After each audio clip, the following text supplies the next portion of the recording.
Russians kidnap nuclear engineers of Ukrainian Zaporizhzhia nuclear power plant who refuse to cooperate. Here's a summary of the article. The National Resistance Center reports new cases of kidnappings among the Zaporizhzhia nuclear power plant workers who do not agree to sign contracts with a fake company from Rosatom, Russia's state nuclear regulator. Quote, "Many workers refuse to work at the station after the occupation, and currently there is a shortage of workers at the station because there are not so many nuclear workers on the labor market. Therefore, the enemy wants to convince Ukrainian power engineers to work for the Russians. The relatives of the kidnapped workers will not be told where they are being held," the message states. The center reiterated that the occupiers had previously blocked access to the station for nearly 1,500 Ukrainian workers of the Zaporizhzhia nuclear power plant. Currently, the Russians can neither start up nor operate the power units of the station. It is also worth noting that the occupiers continue the blockade of Enerhodar. The Russians keep residents in the city in order to use them as human shields. It is impossible to leave the city, the Russians do not let anyone out.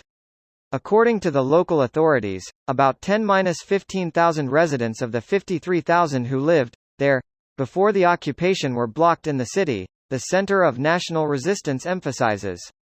This post received a score of 9,200, with an upvote ratio of 97%. Here are the top comments in response to this article. Kidnapping and forcing nuclear plant workers to work for you is a really bad idea. Why? The plant is in someone else's country, not mine. Such wind, much pro-imity. Russia evidently can't learn a lesson, no matter how devastating it was the first time around. And this time there's no semi-competent leader to order what is necessary to keep it from becoming an international disaster. Putin's playing with nuclear fire. At some point he will make such a mistake that it will trigger a NATO intervention. He won't stop until it happens anyways. In a way that will be a way for him to not lose face. If NATO has to intervene because of a nuclear power plant meltdown, then this won't be pretty for anyone involved. Last time we had seen that it nearly brought down USSR to bankruptcy on top of emitting enough radiation that decades later, we weren't far from this incident growing to a scale when not 50,000 people were evacuated, but millions would be at risk of having to relocate. Chernobyl was worst-case scenario for the reactor, but the way it was handled was surprisingly competent for Russians. They accidentally sent one man who could actually see through bullshit and cared. I doubt they have many like that left by now. If they still have a man like that, I'm sure there's thousands of homicidal staircases looking for him.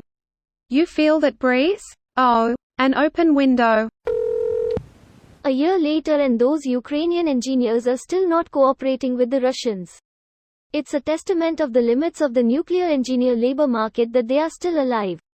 All they have been doing is kidnapping and threatening them. Even a stupid bandit knows not to kill the last doctor in the area. Stop insulting bandits. They are smarter than your average Russian army. We have captured Chernobyl. Time to dig some defensive trenches in that shockingly desolate field over there. These barrels are warm. Let's use them to stay warm at night. They can also be used to keep our food warm. What a short-sighted and incredibly stupid risky thing to do, like invading in the first place. But all the top guys said it was a good idea when I asked them. Putin, right after throwing his 47th dissenter out the window. Pretty sure kidnapping is a war crime, but does anyone still think Russia cares about it at this point? Nah, they are just deporting them into a new country. Which is specifically also a war crime.